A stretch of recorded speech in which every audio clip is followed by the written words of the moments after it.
Bonjour et bienvenue sur le podcast Mettre sa communication au service de sa vie.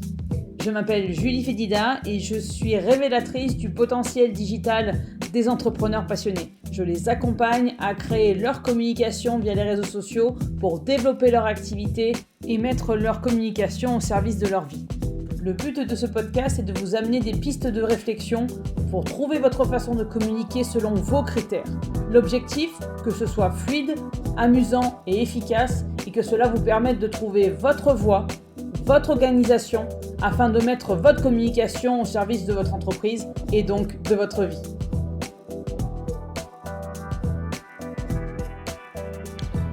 Nouveau podcast 2022, épisode 15. Aujourd'hui est un grand jour pour moi. Lorsque j'enregistre ce podcast, c'est suite en fait à la création d'un post que vous avez dû voir ces derniers jours, le 1er septembre exactement. Ça y est, ma fille rentre en CP. C'est pour ça que je dis qu'aujourd'hui est un grand jour, c'est un jour important pour moi. Parce que je suis à la fois fière du chemin qu'elle a parcouru et super émue. J'ai même du mal à lire mes petites notes, j'ai même du mal à parler. Parce qu'après toutes les difficultés de ces premières années de vie à ma fille, à courir les spécialistes, à courir les orthophonistes, les psychomotes, les neuropédiatres et j'en passe, ma fille est enfin sur le point de rentrer dans la cour des grands. Elle n'a jamais rien lâché et j'en prends conscience aujourd'hui. J'avoue que j'ai, encore une fois, beaucoup de mal à en parler parce que à la fois je me dis bon ça regarde personne, mais à la fois je suis hyper émue de voir justement le chemin qu'elle a parcouru. Et d'un autre côté j'ai vraiment envie de vous partager cette émotion parce que quelque part ça peut effectivement vous aider encore une fois à passer à l'action et à voir qu'autre chose est possible.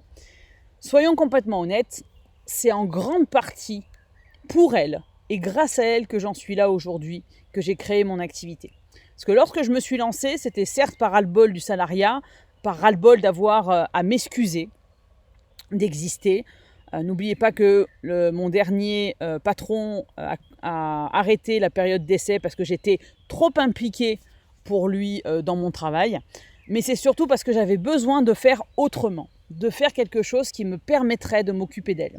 Parce que lorsque j'étais salariée, pour l'emmener à ses rendez-vous médicaux, je devais prendre des demi-journées, des journées de congé. Et je devais surtout me justifier pourquoi je prenais autant de temps en dehors de mon temps de travail, pourquoi je devais m'absenter aussi souvent.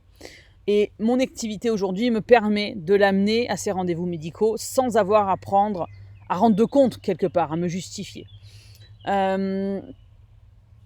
J'ai créé mon activité aussi parce que j'avais besoin de créer quelque chose, d'avoir une activité professionnelle qui me permette d'avoir à la fin de la journée l'énergie de m'occuper d'elle. Lorsque j'étais salariée, selon comment ça se passait avec mes collaborateurs et mes patrons, il m'arrivait à la fin de la journée, quand je la récupérais de chez la nounou, de rentrer à la maison et de la poser bêtement dans son parc parce que j'étais trop fatiguée de ma journée pour m'occuper d'un bébé, surtout d'un bébé avec certains problèmes de santé. Okay. J'avais aussi besoin de recréer du lien avec elle. Je dis toujours que non. Pas que non. Que le lien maternel, l'instinct maternel, le lien maman-bébé, c'est comme les antibiotiques, c'est pas automatique. C'est un peu con comme de reprendre cette truc-là, mais je trouve que c'est tellement ça. Tout le monde pense que parce que vous voyez le gamin pour la première fois après votre accouchement, vous allez tout de suite créer un lien. C'est pas toujours le cas. Ça a été le cas effectivement avec ma deuxième fille, mais ça n'a pas été le cas avec la première. Parce que quand votre accouchement ne se passe pas, mais alors pas du tout comme prévu, ni en termes de date, ni en termes du comment, que ça ne se passe pas comme on l'imaginait, comme on l'avait idéalisé quelque part, que l'on se retrouve plus tôt que prévu, je dirais même trop tôt, à devoir jouer les infirmières avec un premier-né sans avoir l'opportunité d'être maman. Il a fallu tout de suite que je passe régulièrement, plusieurs fois par semaine, du temps à l'amener voir des spécialistes, voir le pédiatre, etc., etc. Tout de suite, je n'ai pas eu la capacité, le temps, l'opportunité d'être maman. J'ai tout de suite été contrainte, malheureusement, la pauvre chérie, de jouer les infirmières plutôt que les mamans. et je le réalise aujourd'hui. Je réalise tout le chemin parcouru, les erreurs de maman, les bonnes décisions aussi, mes erreurs de jugement, l'impatience, l'intransigeance, les fois où je l'ai poussée aux fesses de trop parce que je ne voulais pas, je voulais justement qu'elle ne lâche rien et je voulais qu'elle récupère son retard et qu'elle soit enfin en bonne santé. Les coups de déprime, je dirais même les gros coups de déprime. C'est allé quand même assez loin. Eh bien, avec aujourd'hui, avec déjà l'arrivée de ma deuxième fille et cette rentrée au CP de ma première, je fais la paix aujourd'hui avec tout ce parcours que ma fille, que moi avons vécu. Parce qu'aujourd'hui, elle va bien. La preuve, elle a bientôt 6 ans. Elle est née fin septembre, donc elle a bientôt 6 ans. Et elle rentre au CP. Pourquoi je vous raconte tout ça? Parce que ça vous montre que autre chose est possible.